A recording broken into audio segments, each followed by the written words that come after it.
Welcome to I Am Daca, from the Dreamers to America.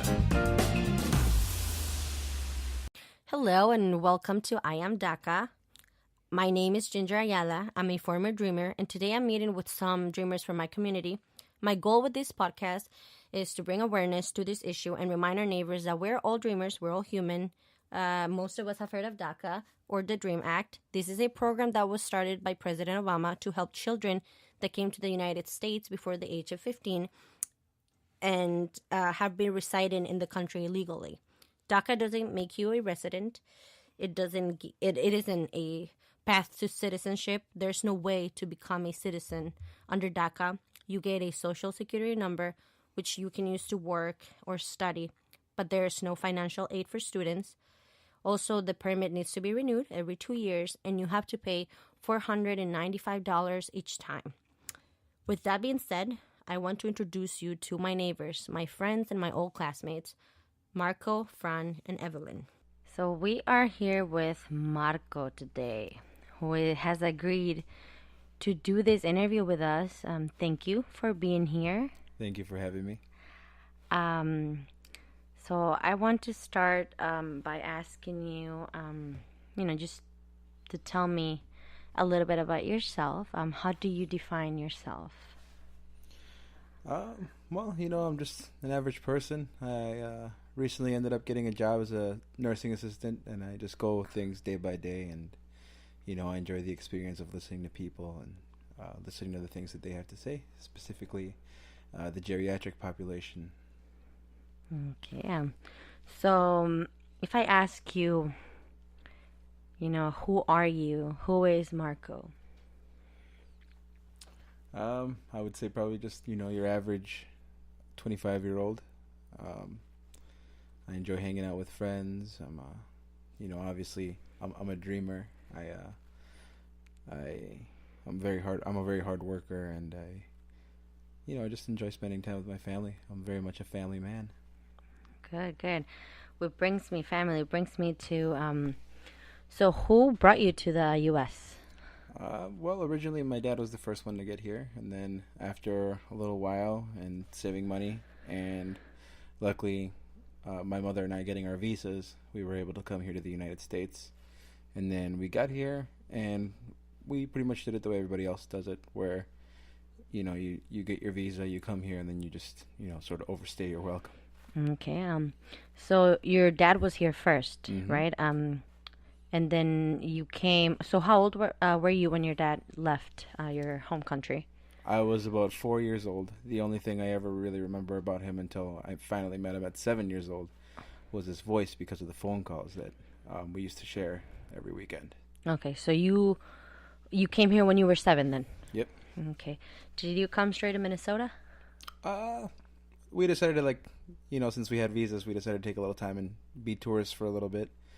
And we stopped at California, San Francisco, essentially to visit my grandfather and my uncle, who used to live in the same neighborhood. And that was very fun because I had never met them before either. It was very much just meeting people for the first time, and it was very interesting. Nice. Okay, so you've been here since you were 7, your whole, lots of years, almost your whole life. So what brings us to DACA? You applied for DACA. You have DACA. Yes. But what was your first reaction when you heard of DACA for the first time? At first I had trouble believing it. I didn't think that anything like that would ever, happen. And then afterwards, I was just overwhelmed with joy. I cried a little bit, just hearing about it. And,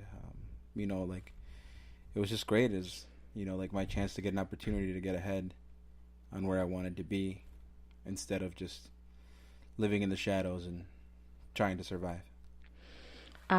So what happened at home when it came on the news and you guys found out about it, that, okay, it's going to happen, it's coming through, this is when you can start applying for it? What happened at home with your parents? Well, they were the first ones to grab me. They told me, there's something big going on in the news. There's going to be an announcement. I didn't really even know very much about it. And then as soon as President Barack Obama ended up making the announcement about Daca was it was surreal. I had You guys were excited. I had no expectation, or no such expectation, I should say, that would happen. And so, when did you first apply for DACA? What year was it? Well, we were somewhat hesitant to do it. I did it the year after. We wanted to do it right away, but out of sometimes you just have so much fear that you sort of tend to wait to see what happens with the first people that do it. And once we were hearing that everything was going great and nothing bad was happening, we decided to go forth and find ourselves a lawyer and move forward and fill out the application and just conjure up all the information I could to prove that I've been here since 1998. Nice. So, what did DACA help you accomplish? For me, it allowed me to. Well, first, it gave me confidence to be able to, like, drive, and then afterwards, it allowed me to pursue an education, which I currently still am doing. I was ecstatic to be able to go to school, get certified as a nursing assistant, and hopefully soon an RN, which is a registered nurse. Okay. So I know we kind of talked about this before, but I want you to share your experience with the little things that DACA brought to your life, like as simply as getting an ID. Oh, yes. Or a license. You were telling me you were really excited about this because we talked about this before, about how growing up you didn't know about your immigration status. So you had to have that conversation with your parents. You started asking questions like, why can't I get my permit? Like, do you want to tell me a little bit about that? Yeah. Well, essentially, I grew up, normal, and then that was something we didn't really talk about. My immigration status, the conversation essentially didn't start until I was about 15 years old, and I wanted to be just like my friends and get my learner's permit and look forward to getting my license. I grabbed all the paperwork that I needed to take driver's education at school, and then when I was having my parents look over the paperwork and just view it and look at the fees and everything, it was then that they told me that it wasn't possible for me to get my license. So once I was actually able to get a license about 4 years later, I was just ecstatic. I couldn't believe it. Like, the shock didn't really set until I actually received it in the mail, and I saw the goofy picture of me just grinning from ear to ear. And again, that day also, I didn't expect to be actually getting a license after years of believing I couldn't, and to be standing there getting my picture taken was also just very surreal. So you like your picture ID? I actually do, yeah. I get a lot of joy from it. Good. So when does your DACA expire? Well, I recently renewed, so it won't be expiring until 2019, in January 2019. Okay, that's nice. So you have about a year and a month around there, right? Just about, yes. So what is your biggest fear now with what is happening with DACA, with this new administration? What are your fears regarding your immigration status, DACA, your future, your plans? Well, my fears are just about the same as everyone else's.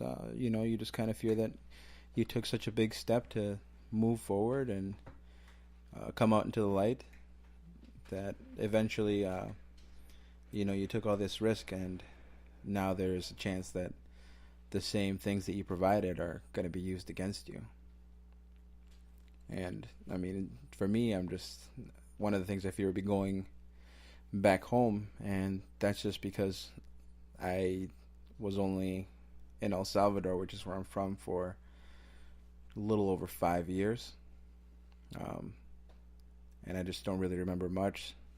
I'd be happy to see my family if I saw them, but other than that, I wouldn't really know Other than that, anything. this is actually home. Yes. This is where it's at. Yes. So if DACA stays, if they come up with a clean version, something that will remain, what would be your next step in life? In life, I guess I would say I would really, truly just kick the education into high gear. Sometimes a lot of the things have to come out of pocket for education, but I would just keep looking forward to keep moving, possibly even move further than a registered nurse and go further on the healthcare field because that's something that I really enjoy, and I've always admired anybody that works at a hospital ever since I was little. And if they don't keep Daca, if they decide that it has to go, what is Marco going to do? Well, I definitely would not admit defeat. I would keep moving forward and try to progress, probably a little bit more slowly than what I would like to, but I would try to progress further with education, because if it's one thing that, a lot of us that are in the DACA program and are affected with these things, it's we know that just because something is taken away or it's over doesn't mean that we still can't fight forward and improve ourselves as people. So you will persist. You will continue as you were before Daca even existed. Then you will stay. Yeah, I will stay, and I will. You will fight. Continue to fight tooth and nail to move forward and get ahead. Yeah, collegiately, and just pursuing my education, which is what I really want to do. If there was one thing you could say to the people out there that don't believe in DACA or don't know much about it, that don't think that dreamers should get a chance, if there's one thing you could tell them about yourself, what will you tell them? Well, I think the best thing that describes it was what President Barack Obama said, was that every person that's a dreamer is essentially an American in every way but in paper. I would just say that, you need to get to know the people, like myself, get to know me. I always enjoy listening to people's stories and sharing my own, but you'll find out that we're actually just pretty average people. We're not, any sort of monster or anything. Anybody. Yeah. Okay, well, thank you, Marco, again. Thank you for sharing your story, and for sharing, allowing us to sit with you and chat about this situation. Well, thank you for having me. I really think that this is something that people should know, and they should get to know just who the dreamer population truly is. Perfect. Thank you. Okay, so let's move over to Fran over here. Thank you for being here with us. Oh, thank you for having me. If you want to tell us a little bit about yourself, who you are, how you define yourself, just... a DACA. I have DACA, a recipient. I am 24 years old. Currently working, currently going to school, trying to get my kinesiology degree. Father to be. What else? Just a dreamer. Trying to live life the best I can. I was brought here unwillingly, but I think this is my country now. But you love it, right? You don't regret it. No, I don't. I am thankful that my parents brought me to give me a better life. And how old were you when you came here? I was 4 years old, as I recall, 4 years old. And came with mom and dad both? Yep, mom and dad at the same time, with my little brother in her belly. In her belly? Okay, so was she pregnant when you guys came? Yep. I didn't know that. That's yeah, that was awesome. something that I learned too. That's why my brother was born in California, Anaheim. So yeah, he was born here. That's crazy. And so what happened? Do you know why your parents decided that they wanted to come here? What was... Not exactly. I think it was my dad's decision. I'm not exactly what it was, but obviously I think it's just, looking for a better life, for more opportunities. It was just going to be my dad, but my mom just kind of tagged along. He was like, "You're not leaving me behind. Like, if you're going, I'm going. Wherever you're going, yeah."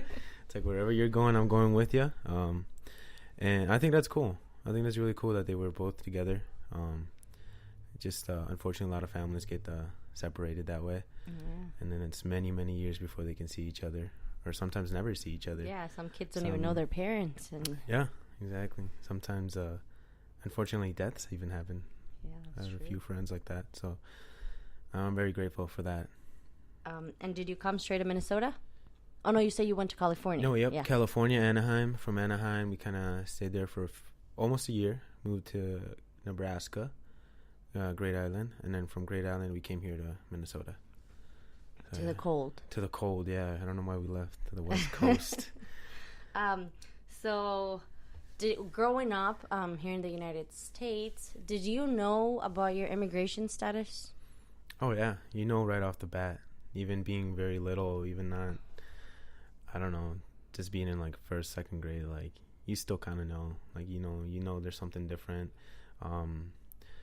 Your parents sometimes kind of make you not talk about certain things or topics were, like, taboo.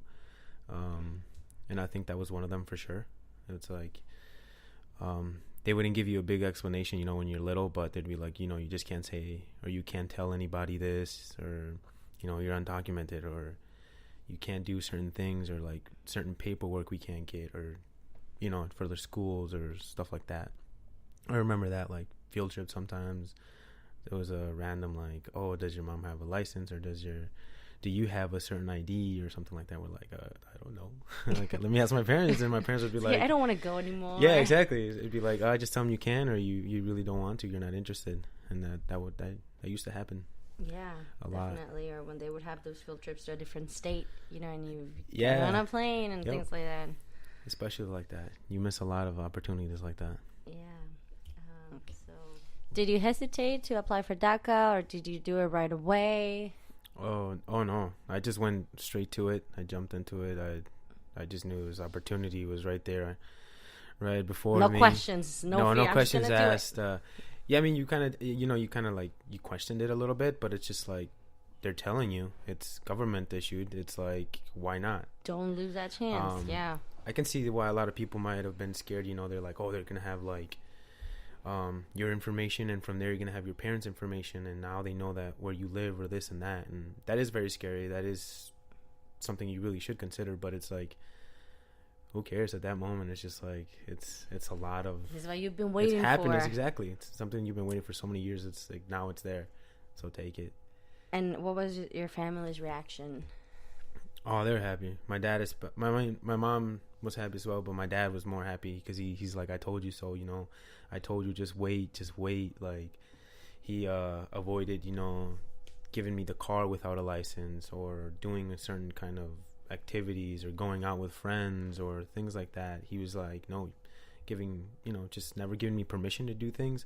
So he finally was like, see, I told you something good was going to happen, and now it did. Like, so your dad has a license, right? My dad did. My parents got a license once we arrived here to Minnesota.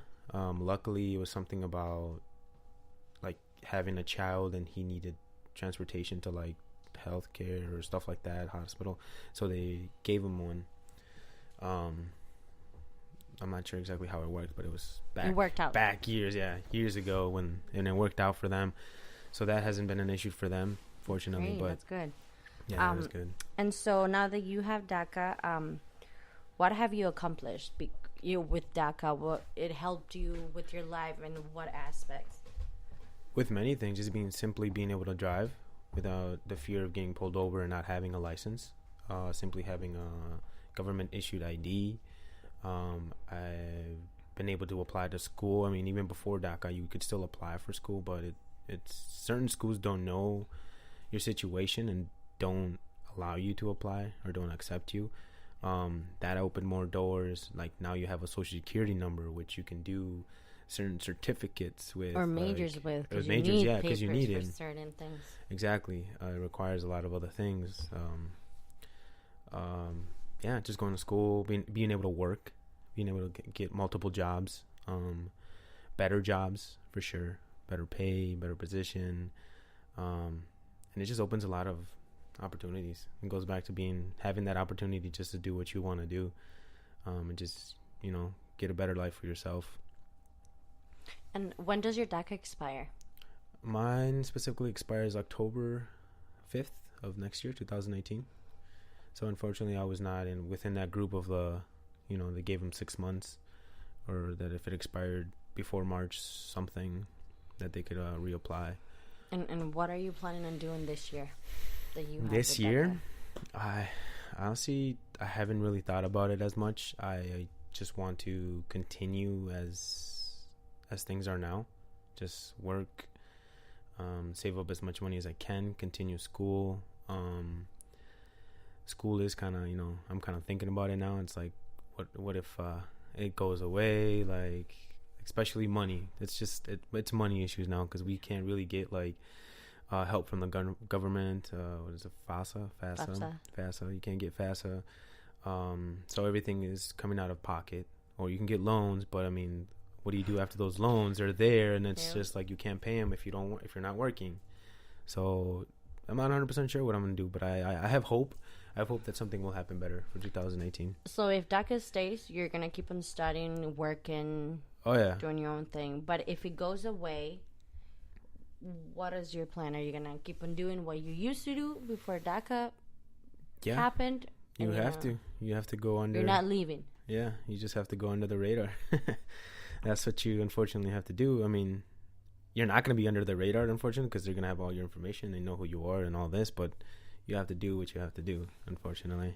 And what is your biggest fear right now in your life regarding DACA, your future, your life? My biggest fear now is that I have another life to think about. I'll have a daughter, which now I'm just like... Whose mom has DACA also, right? As well, yep. Mom has DACA as well, so it makes things a lot harder. That honestly is like my biggest concern. I'm not sure what's going to happen, She will be born around March. So, I mean, if October comes around and then we're not able to work or do stuff like that, like what happens? Or for some reason they decide to deport us. Like, what am I going to do? Like, does she come with me? Like, if they're going to take us back to a country that we don't know. You guys are from different areas too, right? You guys are not... Correct, yeah. From different parts from Mexico. But it'd be hard. It'd be hard to go back to a country that, it's yours and you were born in, but you just don't know anything about. It's like... It's not home. Yeah, exactly. It's not what you consider home anymore. Okay, well, if there was one thing you could say to those people that don't know about DACA or don't think that maybe you deserve DACA or that you shouldn't be here, those people that are very hostile about this subject, if there was one thing you could tell them, what would you tell them?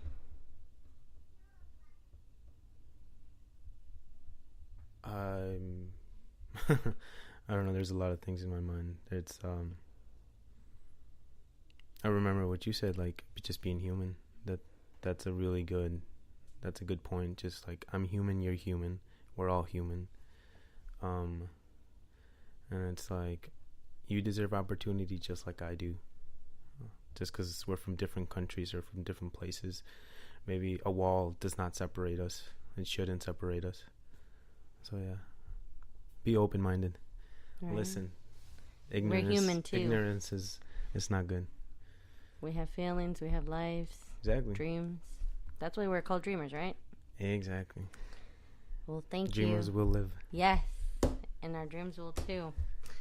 Well, thank you for sharing your story, your time with us. And last but not least, we have Evelyn. Thank you for joining us today. So let's start by you telling me a little bit about yourself. Well, I was a student. I graduated with an international business degree from Metro State. I went to St. Paul Technical College beforehand. I am a future mother. I am a daughter. I am an immigrant, and I like to represent who I am. Oh, nice. Thank you for that. So you say you're an immigrant. Obviously, that's why we're doing this. So how old were you when you came to the United States? I was about 1.5. So that was a long time ago. Did you guys come straight to Minnesota, or did you stop at a different state? We came straight to Minnesota. My family lived here already.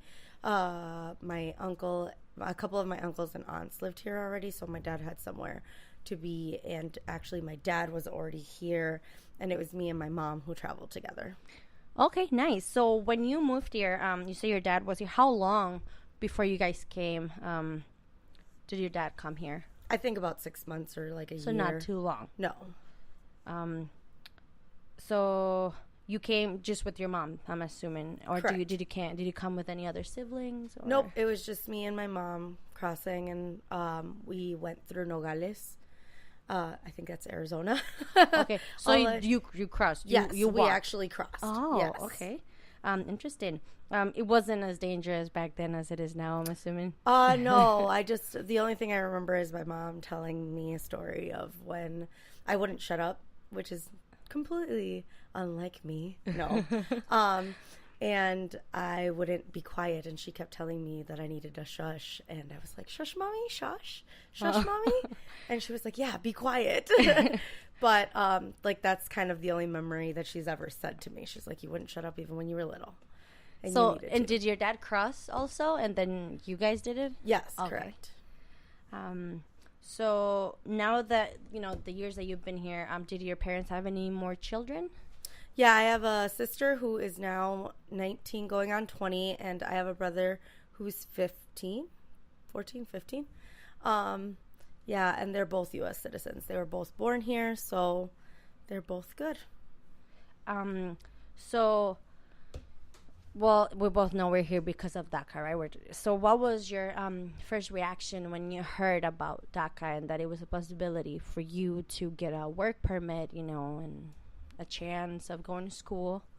It was definitely safety. It was a feeling of relief when we found out about it, just because it meant not hiding in fear anymore, and like not living in fear more than anything.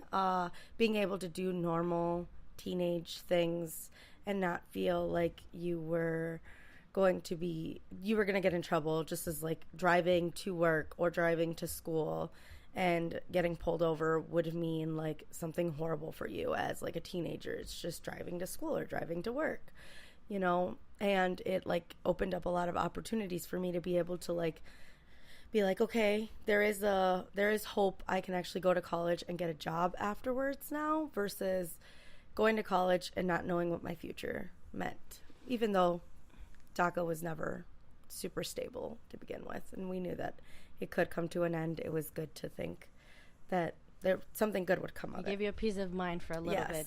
So, because I've asked this question to most people, so did you know you were immigration status, or was that a conversation that you needed to have with your parents? Like, when it came to driving, where you're like, well, I want to get my permit, and they were like, well, because that happened for a couple of cases that we've been talking to. They're like, well, we didn't know. And then when it came to, getting a permit, that's when they told me that I couldn't. So was this a thing for you, or you knew? No, my parents are pretty open with me. They were pretty realistic on, we're not here the way we should be.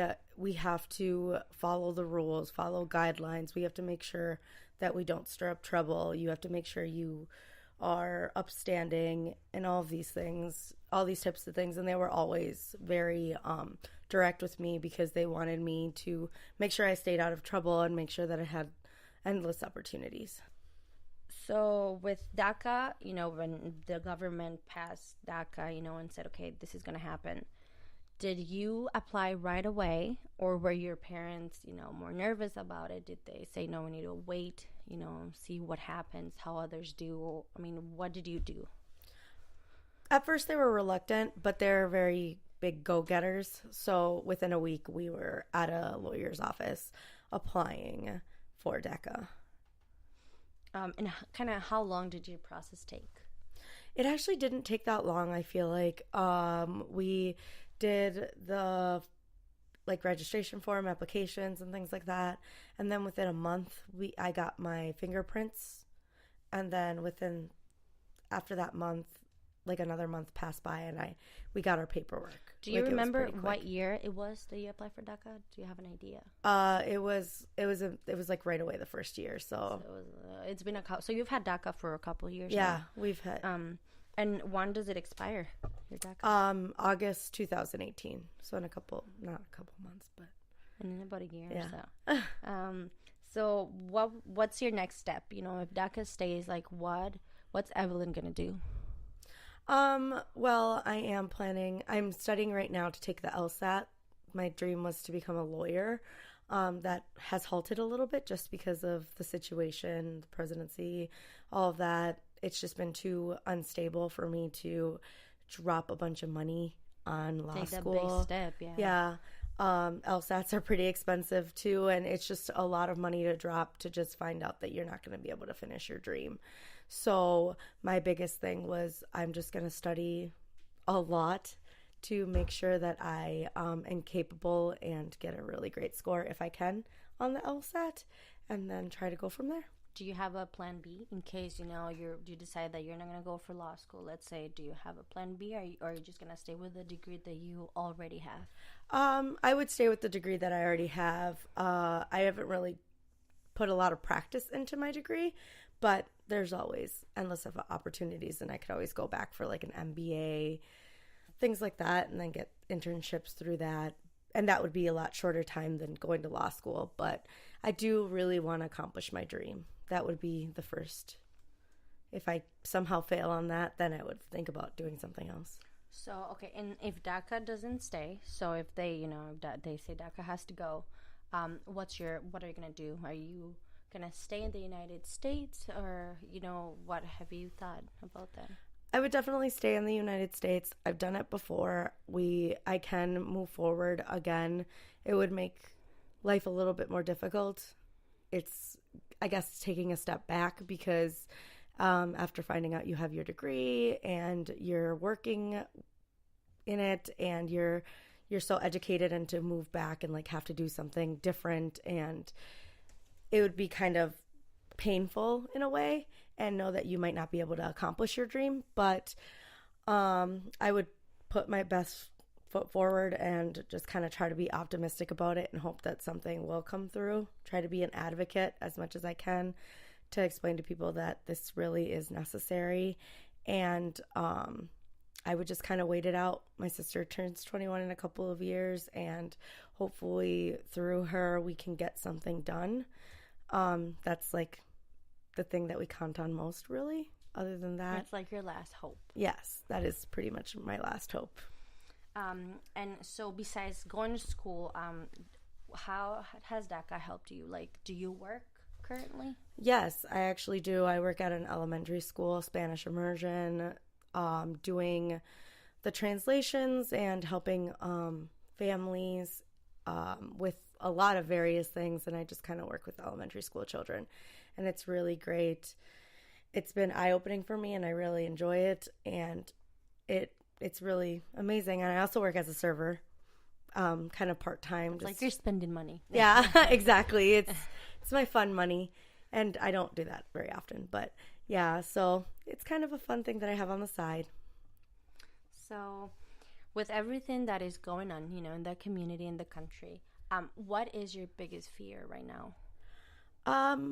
Well, like I said before, I'm expecting, and I will hopefully have her in March. And then I think my biggest fear would be her, like me getting deported, and then she would be by herself. Not necessarily by herself, because she has my parents, my siblings, and her father's siblings and things, her father's parents and things like that. But it's just the fear of having to leave my child and knowing that she's probably going to be, not even 6 months if it happens right away and things like that. And then just having to be separated from my child. And I would definitely keep her here. There's more opportunities. It's safer. It's better. So I wouldn't like rip her away from here either, but it would just be very difficult living without her. And, you know, if there was one thing that you could say to, you know, people that don't think, let's say, that dreamers deserve DACA, or that don't know about DACA, that they're not educated on it, if there was one thing you could tell them, what would it be? I would say we're people too. We didn't have a choice when we came here, but we are working as hard as they are, and we're upstanding citizens, and all we're doing is just trying to be better people, and just like they are. And we may have not done it the way that they would want us to do it, but we didn't necessarily have a choice on it. So it's just we gotta roll with the punches and keep moving forward. We gotta do what we gotta do to survive, right? I mean, exactly. We would do whatever for our families. This is what our parents have done for us. Yeah. So, well, thank you, Evelyn, for doing this, giving us some of your time and sharing your story with us. It's eye-opening, and it's important for us to share these kinds of stories. So thank you. Thank you for listening.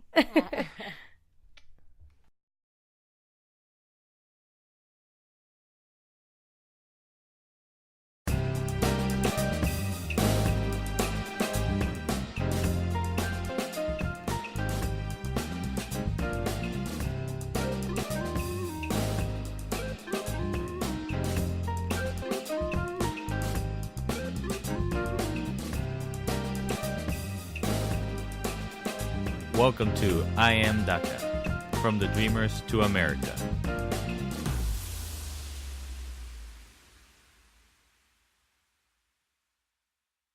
¡Qué manera radio!